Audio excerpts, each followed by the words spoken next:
Good morning students. तो कैसे हैं आप सब। मैं साहिल रावत, आपका इंग्लिश मेंटोर, स्वागत करता हूं बच्चों आज की फर्स्ट क्लास में। ठीक है, ये आपके सेशन का फर्स्ट क्लास होने वाला है and I wish you all the best for the next session and for the whole year. आप लोगों ने बहुत अच्छी मेहनत करके पढ़ाई करके आप लोग अब क्लास 10th में आ चुके हैं and it's my request and suggestion to you कि आप 10th क्लास में बच्चों बहुत ही और ज्यादा डबल एफर्ट्स के साथ, डबल मेहनत के साथ और पूरे कंसंट्रेशन और फोकस होते हुए पढ़ाई करेंगे, चीजों को समझेंगे, एंजॉय करते हुए पढ़ाई को एज एन एंटरटेनमेंट की तरह लेते हुए आप अच्छे से पढ़ाई करेंगे और इस साल आप लोग बहुत अच्छा रिजल्ट देंगे। Now with this we will start our today's first chapter. ठीक है, फर्स्ट चैप्टर के साथ शुरू करते हैं। और बच्चों मैं पहले ही बता दूं, इस साल का जो हमारा जो लेसन प्लान रहेगा, हमारा स्टडी प्लान रहेगा, वो कुछ ऐसा रहेगा कि हम आपका लिटरेचर, लैंग्वेज और राइटिंग पोर्शन तीनों कवर करेंगे। ठीक है, लिटरेचर पोर्शन में हम चैप्टर्स की एक्सप्लेनेशन देखेंगे, उनके क्वेश्चन आंसर्स, उनकी एक्सरसाइजेस एंड उसमें यूज हो रही वोकेबलरी को भी कवर करेंगे। फिर आएंगे हम लैंग्वेज पोर्शन में। लैंग्वेज पोर्शन के आपके जितने भी सिलेबस के अकॉर्डिंग जितने भी आपके टॉपिक्स हैं, सबको एक एक करके डिस्कस किया जाएगा और साथ ही साथ उनका रिविजन आपका, जब हम लिटरेचर पढ़ रहे होंगे, मैं बीच बीच में ड्यूरिंग द पैराग्राफ्स में आपको वो सारी चीजें, लैंग्वेज वाली चीजें यहाँ पे रिवाइज करवाता रहूंगा। एंड देन लास्ट में आता है आपको बच्चों राइटिंग पोर्शन। राइटिंग पोर्शन में आपके जो जो टॉपिक्स हैं, नोटिस हो गया, आपका लेटर राइटिंग है, ये सारी चीजें भी हम अलग क्लास में एक दिन डिस्कस करेंगे और ये सब चीजों को हम साथ में एक होलिस्टिक अप्रोच के साथ तीनों को कवर करते हुए आगे चलेंगे। तो पर आज की क्लास में हम लिटरेचर का आपका फर्स्ट चैप्टर ले रहे हैं, इसको ध्यान से पढ़ते हैं बच्चों। Let's start this first chapter. As you can see on your screen, the topic is, title is a letter to God, यानी कि भगवान के नाम पत्र। भगवान को एक पत्र लिखा जा रहा है। ठीक है, इस चैप्टर का शीर्षक है और this chapter is written by GL Fuentes. ठीक है, जीएल फ्यूएंटेस इसके क्या है, आप कह सकते हैं ऑथर है, नरेटर है या जो भी है। ठीक है, नरेटर भी कह सकते हैं या फिर आप ऑथर कह सकते हैं उसे। तो स्टार्ट करते हैं, but before starting the chapter हमें, आपको पता है कि हमारी जितनी भी बुक्स होती है एनसीईआरटीज की, उसमें हमें क्या दिया जाता है, बिफोर यू रीड रहता है और हम बिफोर यू रीड को रीड करेंगे और फिर हम उसके बाद चैप्टर की ओर अप्रोच करेंगे। बिफोर यू रीड, दे से फेथ कैन मूव माउंटेन्स। ऐसा कहा जाता है, ये कहावत है कि फेथ यानी कि बच्चों हम, हाँ ये एक और चीज मैं आप लोगों के साथ डिस्कस करना चाहता हूँ कि हम एक एक वर्ड, जितने भी मैं आप लोगों को लिखवाऊंगा, जो भी डिफिकल्ट वर्ड्स आते हैं, आप उसको या तो बुक में ही अंडरलाइन करके क्या करें, उनके मीनिंग इंग्लिश एंड हिंदी में दोनों में नोट करें, या फिर आप अलग से एक सेपरेट नोटबुक भी बना सकते हैं। दैट डिपेंड्स ऑन यू, वो आपके ऊपर है, आप बुक में ही नोट करना चाहते हैं या फिर एक वोकेबलरी की सेपरेट नोटबुक बनाना चाहते हैं। बट सबको वर्ड मीनिंग्स नोट करनी है और उनको लर्न करना है। जैसे आज की क्लास ओवर होगी, आज की क्लास में जितने भी वोकेबलरी वर्ड्स यूज किए गए हैं उन सबको आप जाके लर्न करेंगे एंड देन आपका होमवर्क ये रहेगा कि वो वर्ड्स को आपको सेंटेंसेस में यूज करना आना चाहिए। ठीक है, बिकॉज उन सेंटेंसेस, उन वर्ड्स को लर्न करने का कोई फायदा नहीं है जब तक आप उनको अपने सेंटेंसेस में यूज नहीं कर रहे हैं। मैं ऐसा कई बार भी पहले कह चुका हूं, जिन बच्चों ने पहले भी मुझसे पढ़ा है वो जानते होंगे कि ये मैं हमेशा कहता हूं, आप वोकेबलरी लर्न कीजिए, नए नए वर्ड सीखिए, रोज एक टारगेट रखिए कि मुझे ज्यादा नहीं, 10-12 वर्ड्स नहीं, हार्डली 3-4 वर्ड्स सीखिए, 2-3 वर्ड्स ही सीखिए रोज के, डेली के टारगेट रखिए। लेकिन उन वर्ड्स को कैसे आप अपने डेली लाइफ सेंटेंसेस में यूज कर सकते हैं वो सीखना महत्वपूर्ण है। ठीक है, तो फेथ का मतलब हो जाता है बच्चों विश्वास।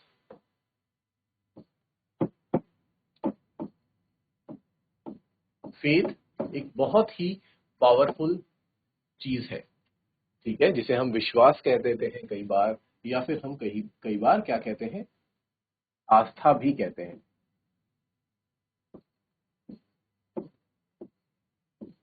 विश्वास, आस्था,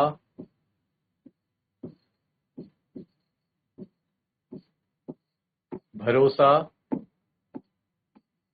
ये सभी वर्ड्स यूज होते हैं फेथ के लिए। क्लियर है बच्चों? And this faith has a lot of power. इसके अंदर बहुत शक्ति होती है विश्वास के अंदर, क्योंकि अगर आप विश्वास करते हैं तो कहा जाता है ना बच्चों, अगर विश्वास है, मानो तो गंगा है, ना मानो तो बहता पानी, ठीक है। अगर हम लोगों का विश्वास है कि this is a Holi river, ये एक पवित्र नदी है, तो उस पे जाने से बहुत ज्यादा बेनिफिट हमें मिलेंगे। उसमें हम अगर डुबकी लगाते हैं तो हमारे जितने भी इविल डीड्स हैं, जो हमने बुरे कर्म करे हैं, वो सब धुल जाएंगे, वो सब साफ हो जाएंगे। हमारे अंदर एक परिवर्तन आएगा, हमारे अंदर एक बदलाव आएगा। We will change from internal, ठीक है। तो ये हमारा एक विश्वास है, और वो विश्वास इतना स्ट्रांग होता है और वही हमें बदलने पे क्या करता है, एक इंस्पिरेशन भी देता है, ठीक है। तो इसलिए फेथ, भरोसा बहुत ज्यादा पावरफुल है। In it can move mountains. अगर इंसान को खुद पर भरोसा है तो यूं कहा जाता है कि वो पहाड़ों को भी हिलाकर रख सकता है। इट कैन मूव माउंटेन्स का मतलब ये नहीं है कि, वैसे देखा जाए तो ये क्या है अपने आप में, this is not possible in real life, ठीक है। कोई इंसान पहाड़ तो नहीं हिला सकता, लेकिन कहने का मतलब ये है, आप पॉइंट को समझेंगे कि अगर इंसान का खुद पर भरोसा है, फेथ है, तो he can achieve impossible task. जो चीजें बहुत ज्यादा इम्पॉसिबल लग रही होती है, नामुमकिन नजर आ रही होती है, उन चीजों को भी इंसान क्या कर सकता है, अचीव कर सकता है। तो ये कहने का मतलब है कि ऐसा कहा जाता है, faith can move mountains. Clear है बच्चों first time? But what should we put our faith in, लेकिन इंपॉर्टेंट बात यह है कि हम अपना भरोसा, ये विश्वास किस पर करें, ठीक है। This is the question this story delicately poses. और इस कहानी में भी हमें, हमारे सामने ये जो कहानियां पढ़ेंगे ना, तो ये आपके सामने, आप एंड में ये कहानी आपके ऊपर एक प्रश्न चिन्ह छोड़ देगी, एक क्वेश्चन आपके ऊपर छोड़ देगी कि आप डिसाइड करें कि हमें विश्वास तो करना चाहिए। विश्वास एक बहुत इंपॉर्टेंट, एक बहुत पावरफुल टूल है, लेकिन विश्वास करें तो किस पे करें, ठीक है। ये क्वेश्चन आप पे छोड़ा जाएगा एंड में। Is this clear?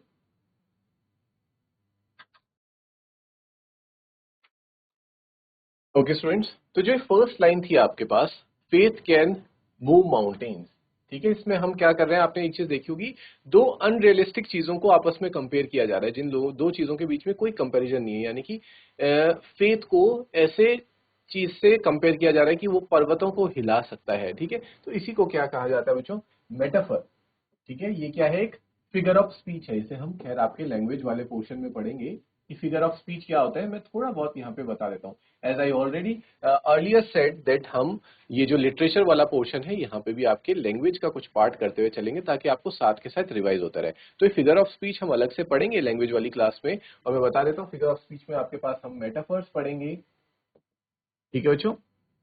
उसी तरीके से सिमिलीज होती हैं, इन्हें भी हम पढ़ेंगे, ठीक। बट इनको डिटेल में पढ़ेंगे, अभी बस थोड़ा सा जान लो। जब हम दो अनरियलिस्टिक चीजों को, दो बिल्कुल डिफरेंट चीजों को, जो एक दूसरे से आपस में बिल्कुल भिन्न है, उनको कंपेयर करते हैं, तो उसे कहा जाता है मेटाफर। और उनको कंपैरिजन एकदम डायरेक्टली हो रहा हो, ठीक है, बिना यूज हुए, जैसे लाइक, इस तरह के वर्ड्स का यूज नहीं हो रहा हो, और डायरेक्ट दो चीजों को कंपेयर किया जा रहा हो, बिल्कुल डिफरेंट चीजों को, तो वहां पे मेटाफर यूज होता है, ठीक है। जैसे कि यहाँ पे हुआ है, the faith can move mountains. इसी के कुछ और एग्जांपल भी होते हैं बच्चों, मेटाफर्स के एक और एग्जांपल देखो। जैसे कि अगर हम कह रहे हैं,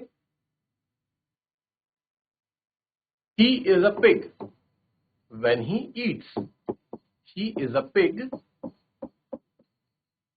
व्हेन ही ईट्स। तो यहाँ पे किसी इंसान को पिग के साथ कंपेयर किया जा रहा है, ठीक है। तो बिल्कुल अनरियलिस्टिक चीज है कि इंसान और पिग एक दूसरे से कैसे मिल सकते हैं, लेकिन इसका मीनिंग क्या निकलता है कि ये शो करता है कि इंसान की क्या है, बैड मैनर्स है, यानी कि उसे अच्छे तरीके से खाना खाना नहीं आता। इस चीज को आप बताने के लिए आप क्या करेंगे, दो बिल्कुल डिफरेंट चीजों को आपस में कंपेयर कर देंगे। जैसे कि इंसान को आपने पिग से कंपेयर कर दिया, he is a pig when he eats, ठीक। तो this is also a metaphor. तो आई होप बच्चों कि आप लोग समझ गए हैं मेटाफर क्या होता है। मेटाफर में दो अलग अलग चीजों को आपस में कंपेयर किया जाता है, एक अलग मीनिंग निकलता है, और फिर उसका एक अलग ही मीनिंग निकलता है। जैसे यहाँ पे फेथ कैन मूव माउंटेन्स का मीनिंग क्या निकल रहा है कि विश्वास में इतनी ताकत है कि ये इम्पॉसिबल चीजों को भी कर सकती है, ठीक है। और वैसे he is a pig when he eats, ये शो करता है बैड मैनर्स को, ठीक। आई होप बच्चों मेटाफर वाला जो कॉन्सेप्ट है वो आपको क्लियर हो गया है। स्टार्ट करते हैं। Lencho is a farmer. तो हमें यहाँ पे पता चल जाता है, ये नाम मिल रहा है लेंचो। अब लेंचो मैं पूछना चाहूंगा बच्चों, लेंचो क्या है, ठीक है। पार्ट ऑफ स्पीच की बात कर रहा हूं मैं, पार्ट ऑफ स्पीच की अगर हम बात करें तो लेंचो है आपका नाउन, और नाउन क्योंकि नेमिंग वर्ड्स होते हैं, लेंचो किसी का नाम है, और नाउन कौन सा नाउन होगा बच्चों? ये होगा एक proper noun. Very good. Lencho is a farmer, वो एक किसान है। Who writes a letter to God, जो क्या लिखता है बच्चों? भगवान के नाम एक पत्र लिखता है। बहुत हैरानी की बात है ना, क्योंकि हम लोग पत्र लिखते हैं, खैर अब तो पत्र लिखने का भी समय जा चुका है, बट जब हमारे पेरेंट्स का टाइम होता था, अब सिर्फ और सिर्फ लेटर्स ऑफिशियल पर्पस के लिए ही यूज होते हैं, या फिर उसमें भी अब ईमेल्स वगैरह मेल्स यूज होने लगे हैं, बट फिर भी कहीं कहीं लेटर देखने को बहुत कम मिलते हैं। क्लियर है? और अगर लेटर लिखे भी जाते थे तो लेटर्स लोग सिर्फ और सिर्फ अपने रिलेटिव्स को लिखते थे, ऑफिशियल पर्पस से लिखते थे, अपने बॉस को लिखते थे, या फिर अपने कलीग्स वगैरह को लिखा करते थे लेटर्स। बट लेंचो एक ऐसा इंसान है, ये का may be it might be the first example you are listening जहां पे कोई व्यक्ति भगवान के नाम पत्र लिख रहा है। ठीक है, तो इस कहानी में हम यही पढ़ने वाले हैं, और वो भगवान को पत्र क्यों लिखता है और उस पत्र में वो क्या क्या चीजें लिखता है। ठीक है, ये सारी चीजें हम देखेंगे। Letter to God when his crops are ruined। Okay, हमें यहाँ पे बता भी दिया गया है कि लेटर क्यों लिखता है। वो लेटर लिखने का कारण ये था कि क्योंकि लेंचो एक फार्मर था। हमें बताया गया लेंचो एक फार्मर है और उसकी जितनी भी क्रॉप्स है ना, वो बच्चों खराब हो गई है। ruined का मतलब, यहाँ पे एक और वोकेबलरी का एक नया वर्ड आ गया आपके सामने, ruined। ruined मतलब बर्बाद हो जाना, नष्ट हो जाना। ठीक है, आस्किंग फॉर 100 पीसोस, और वो भगवान से क्या मांग रहा है? वो भगवान से 100 पीसोस मांग रहा है। क्लियर बच्चों? इसलिए वो पत्र लिखता है कि भाई भगवान जी, मेरे सारी क्रॉप इस साल की खराब हो चुकी है और मुझे पूरा साल निकालना है, नई क्रॉप लगानी है, बहुत सारे खर्चे होते हैं फार्मर्स के, तो उसके लिए मुझे आप 100 पीसोस दे दो। इसलिए वो ये पत्र लिख रहा है भगवान को। तो आप देख सकते हैं बच्चों कितना ज्यादा विश्वास है उसका भगवान पे। उसे ऐसा लगता है कि अगर वो भगवान को पत्र लिखेगा तो उसे सच में 100 पीसोस मिल जाएंगे। इसीलिए हमें शुरुआत में बताया गया था फेथ। उसका इतना अटूट विश्वास है कि वो विश्वास के कारण वो भगवान को पत्र लिखता है। उसे पता है कि अगर मैं पत्र में भेजूंगा तो भगवान जरूर मेरी मदद करेंगे और मुझे 100 पेसोस देंगे। Does Lencho's letter reach God? अब ये क्वेश्चन कर रहा है हमसे कि क्या जो लेंचो ने पत्र लिखा वो भगवान तक पहुंचता है? Does God send him the money? और क्या भगवान फिर उसे पैसे भेजते हैं उसका पत्र पढ़ने के बाद? Think what your answers to these questions would be. अब आपको ये सोचना है कि आपके क्या आंसर रहेंगे, लेकिन इनके आंसर आप अभी नहीं दे पाते। आप इनके आंसर कब दे पाएंगे बच्चों? जब लास्ट में आपका ये पूरा चैप्टर कंप्लीट हो जाएगा, तब आप लोगों को पता चलेगा कि क्या होता है आगे। Is it clear? यहां तक सभी को क्लियर है बच्चों?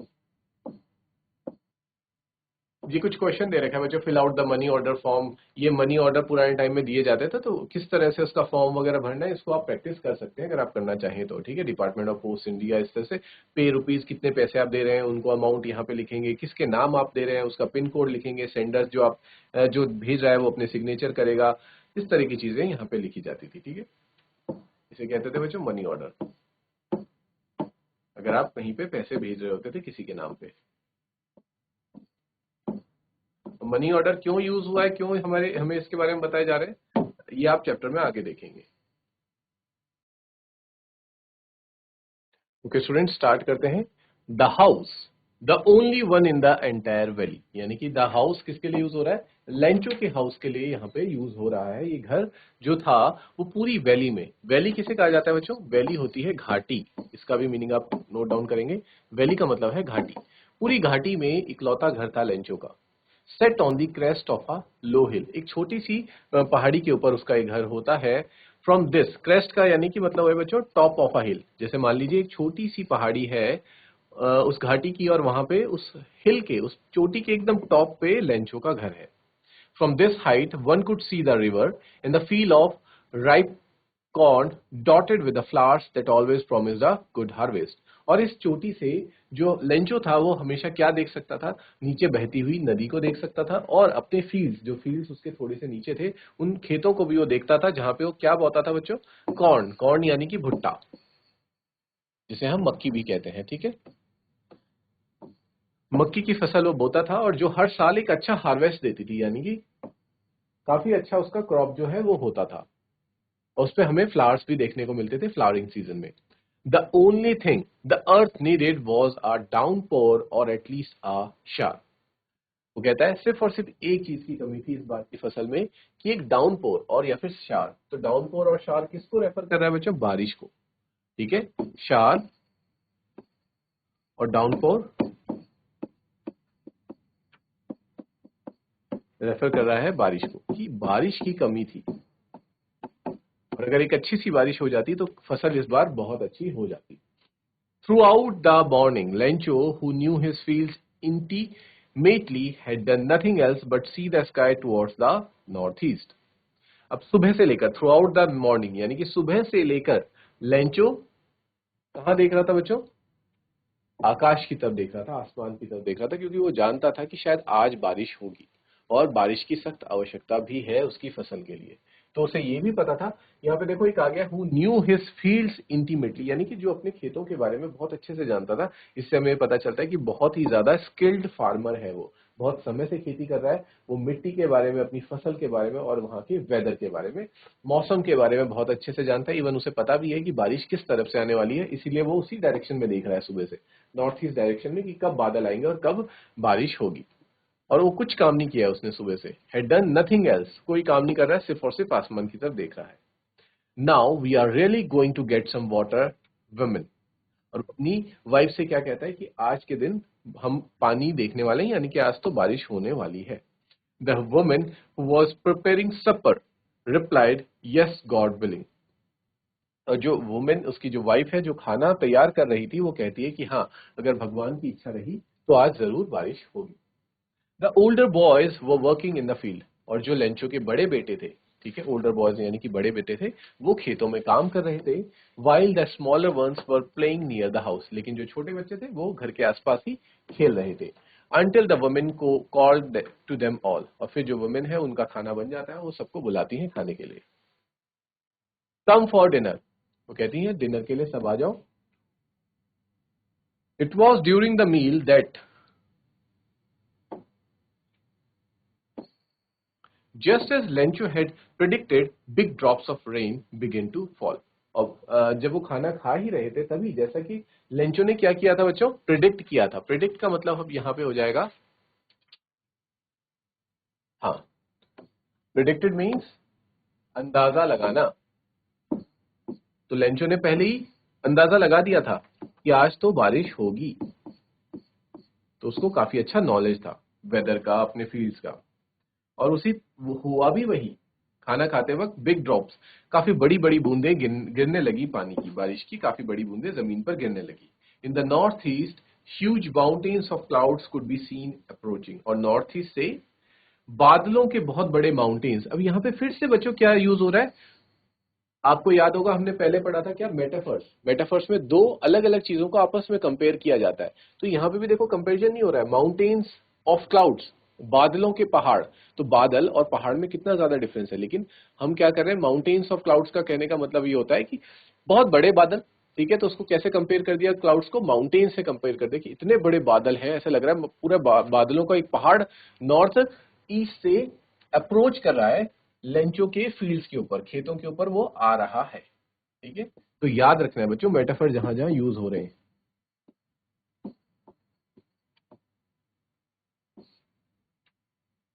द एयर वॉज फ्रेश, जो हवा है वो बिल्कुल एकदम ताजी थी, एंड स्वीट, और बहुत ज्यादा मधुर थी।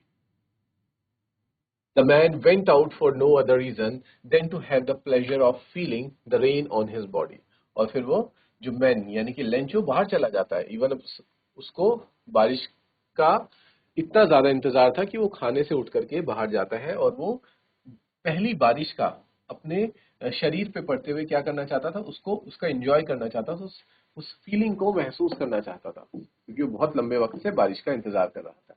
And when he return he exclaimed, लेकिन जब वो बाहर से अंदर वापस आता है तो वो क्या कहता है,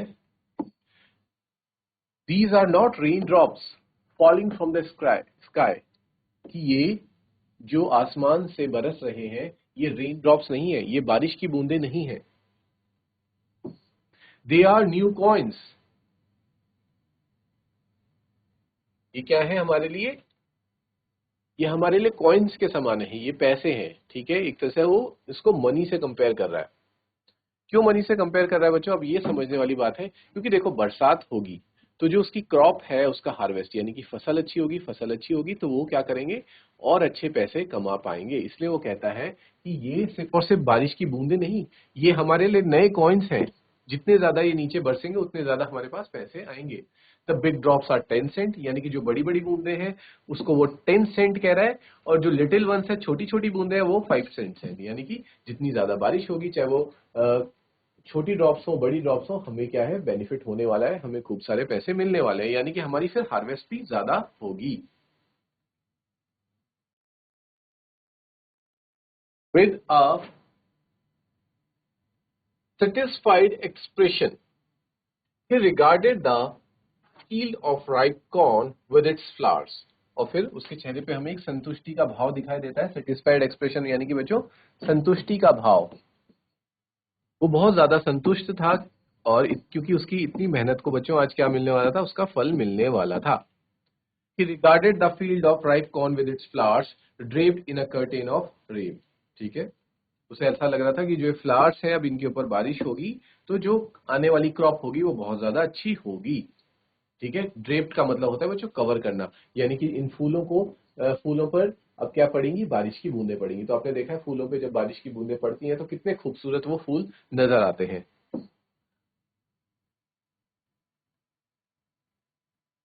but suddenly a strong wind began to blow.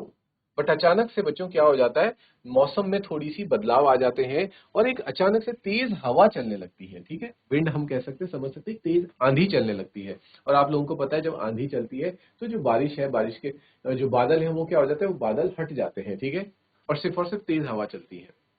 And along with the rain, very large hailstones began to fall। और उस तेज आंधी के साथ बच्चों अब बारिश की बूंदें नहीं गिर रही थी, बल्कि क्या गिर रहे थे, हेलस्टोन्स। हेलस्टोन्स क्या होते हैं बच्चों, जिन्हें हम कहते हैं ओले, ओले पड़ना। ठीक है, तो ओले गिरना शुरू हो गए थे। ओले क्या होते हैं बच्चों, रेन ड्रॉप्स ही होती हैं, बस वो रेन ड्रॉप्स जब फ्रीज हो जाती हैं एकदम, ठीक है, तो वो ओले का फॉर्म ले लेती हैं।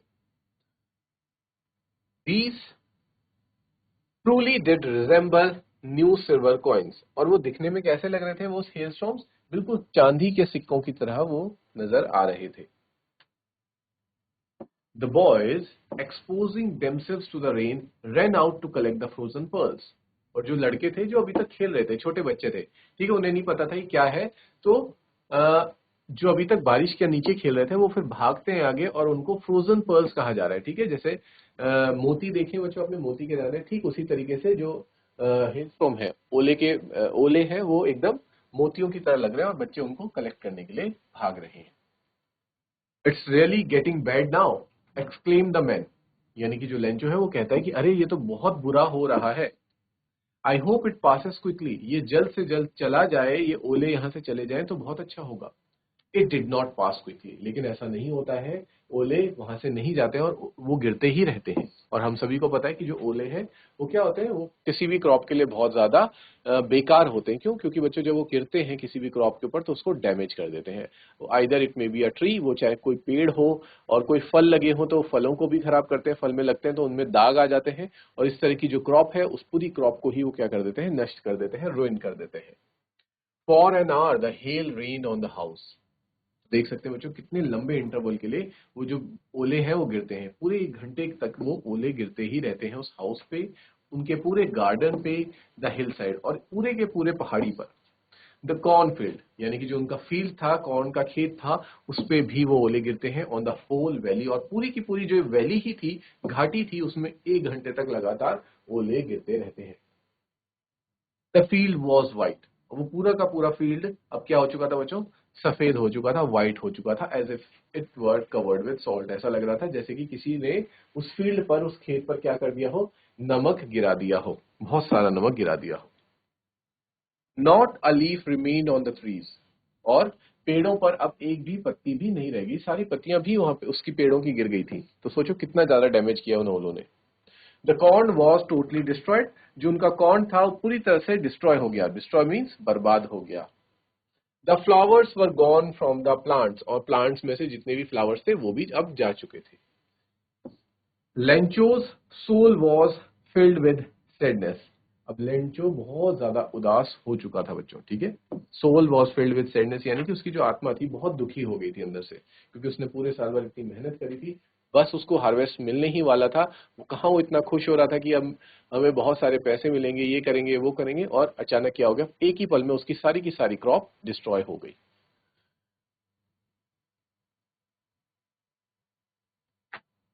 ओके स्टूडेंट्स, सो आज की क्लास में हम यहीं तक रखेंगे, और आपका ये होमवर्क है कि जो जो वर्ड्स हमने देखे हैं, जितने भी वर्ड्स के मीनिंग मैंने आपको बताए हैं, और कुछ वर्ड्स साइड बाय साइड में भी आ रहे हैं, ये सारे वोकेबलरी के वर्ड्स आप लोग लर्न करेंगे, एक्सप्लेनेशन को एक बार फिर से देखेंगे और रिवाइज करेंगे। Now we will meet in the next class, till then take care, have a good day and thank you students.